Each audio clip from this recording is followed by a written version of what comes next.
Assalamualaikum warahmatullahi wabarakatuh. Perkenalkan, nama saya Francisco Leo Sinemagea. Di sini saya akan menjelaskan mengenai bab 5. Sebelum itu, saya ingin berterima kasih kepada dosen pengampu mata kuliah kecerdasan buatan, yaitu Dr. Helawati SSI MM.Com. Dan di sini saya akan membahas menguasai kecerdasan buatan dengan Python, pendekatan praktis. Disusun oleh dengan saya sendiri, Francisco Leo Sinemagea, Fakultas Ilmu Komputer Universitas Bhayangkara, Jakarta Naya.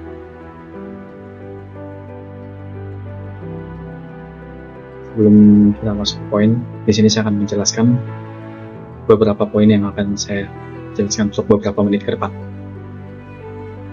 Pertama ada Artificial Neural Networks, kedua komponen utama jaringan saraf tiruan, ketiga algoritma jaringan saraf, dan terakhir ada jenis jaringan saraf tiruan. Kita masuk ke Artificial Neural Network.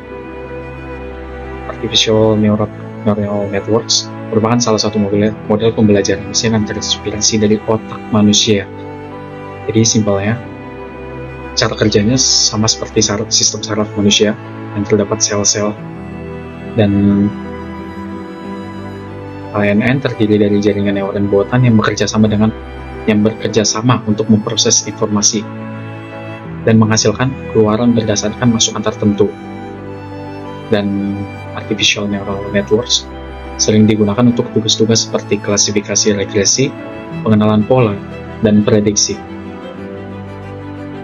Artificial Neural Network sendiri memiliki beberapa komponen utama, seperti neuron buatan atau node, lapisan layers, lalu ada bobot dan bias, wake atau bias.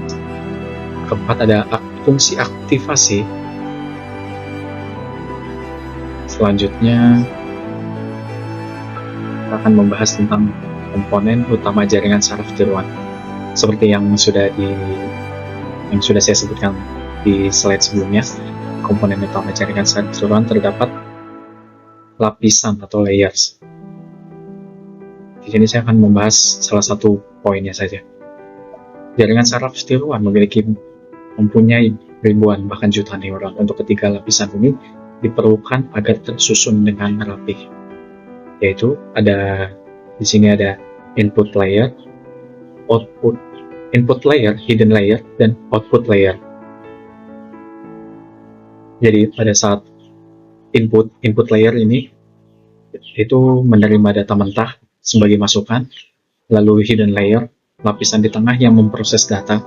Terkadang ada banyak AI yang saat ini hidden layer sangat banyak sekali urutannya. Terdapat hidden layer sampai 5, 10, berbagai macam. Dan setelah lapisan tengah memproses data mentahan dari input layer tersebut,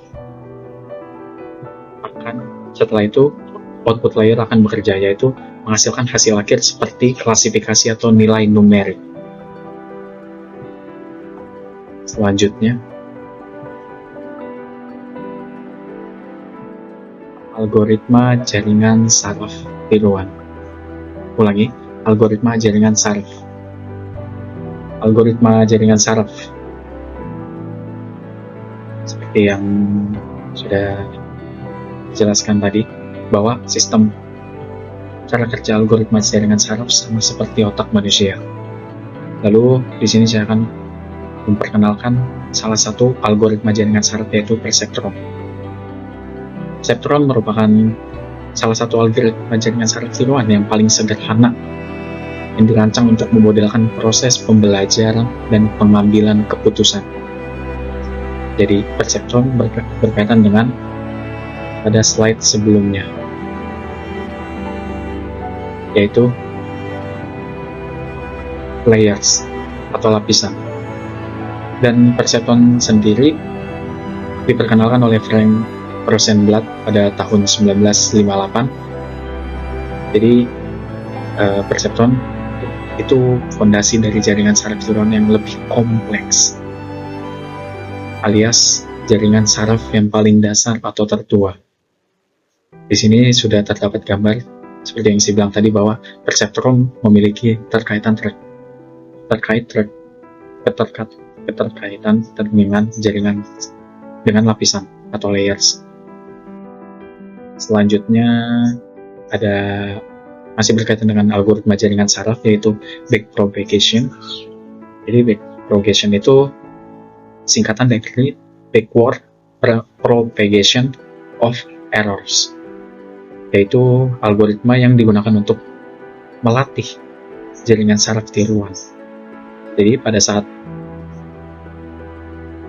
perseptron dirancang untuk memodelkan proses pembelajaran, dan di tahap backpropagation, yaitu untuk melatih model yang sudah dibuat atau jaringan saraf dengan jaringan saraf yang sebelumnya dilakukan, yaitu tujuannya untuk menghitung kesalahan error dari keluaran dan menyebarkan kembali ke lapisan sebelumnya.